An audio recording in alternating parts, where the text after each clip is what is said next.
Hey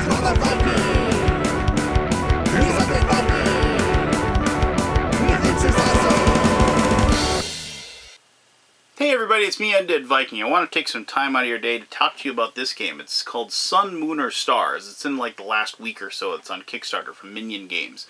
This is a fantastic, very, very thinky, very, very bluffy card game that has basically one mechanism, and that is rotating cards around a table and trying desperately to get the combination of cards in front of you that allow you to win, but at the same time preventing the other people from doing the exact same thing that you're doing.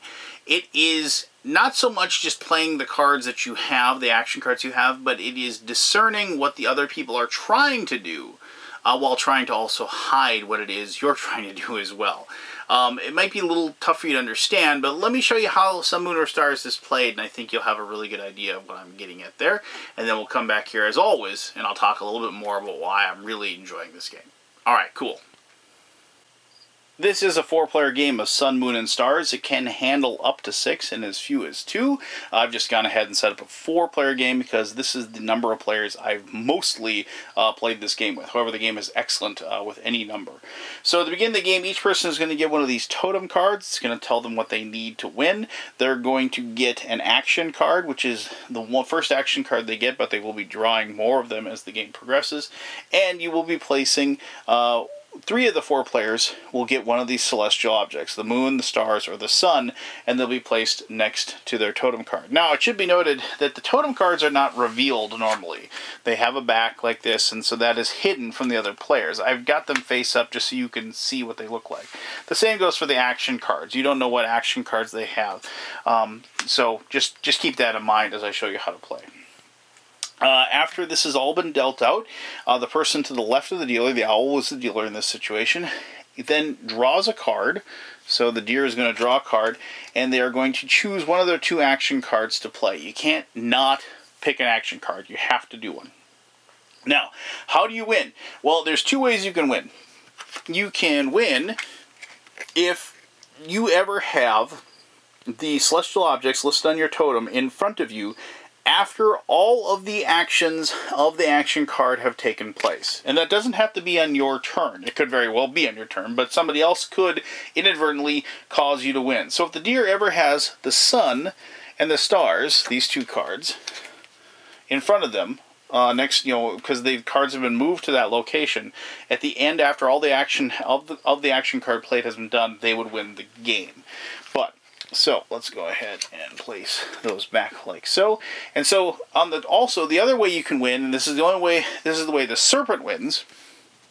The serpent player wins if anyone has all 3 of the celestial objects in front of them. Doesn't have to be them, or nobody else wins. So what that means is you basically you can lose the game if you go through this deck of cards twice. You'll go through it once, you'll then shuffle up the discard pile, and then you go through it again. If nobody's won after the second time you've gone through that, the serpent player will then win the game.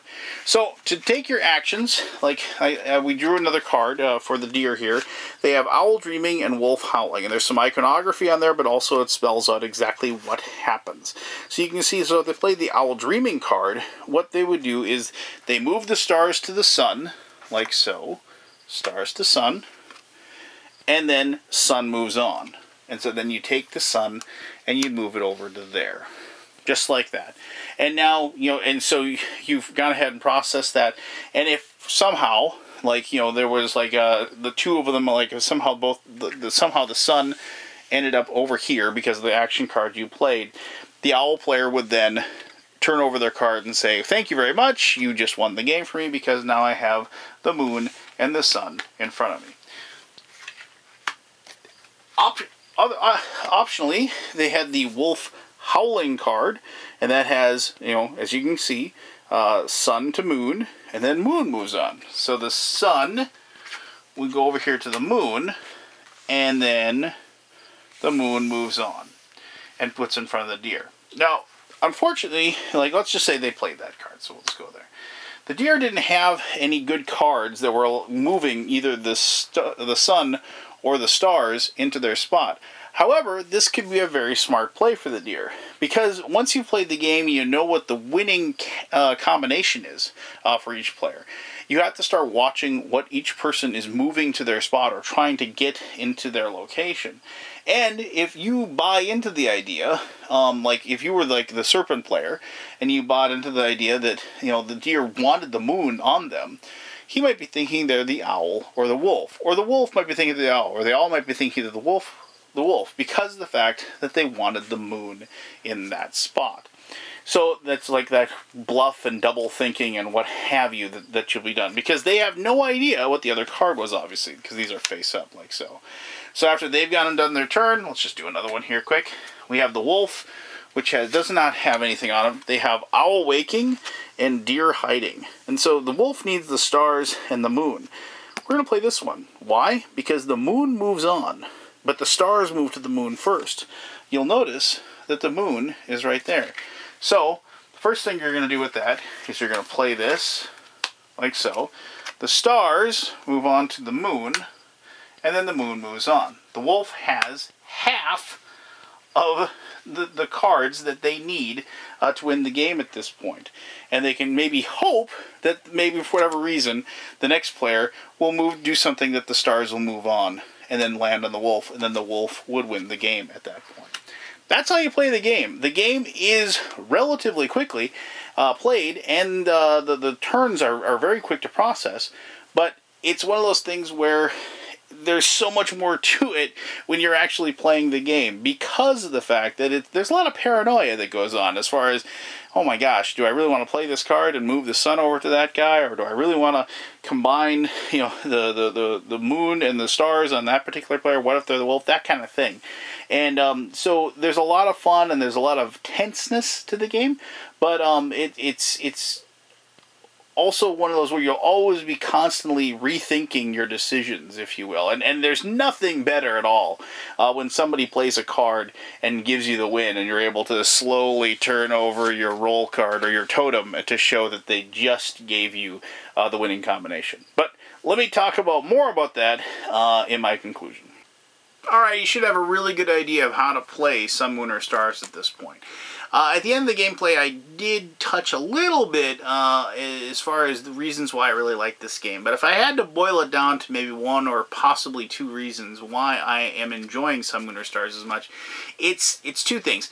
I love being able to try to figure out what role, what totem each person has. I mean, it's kind of like, even if I don't win, if I can just at least figure out, oh, you're the serpent or you're the wolf, I mean, I do get like that little sense of victory out of that deal and then also obviously that helps a lot as far as when you're trying to win the game, because when you're trying to decide which cards, if you're pretty sure you can play this card and move stuff to that spot without, you know, anything bad happening, you know, you're going to be more successful in a game like this. I mean, the other thing that I really like about this game is I love the decision-making process. I love games that give me tough decisions to make.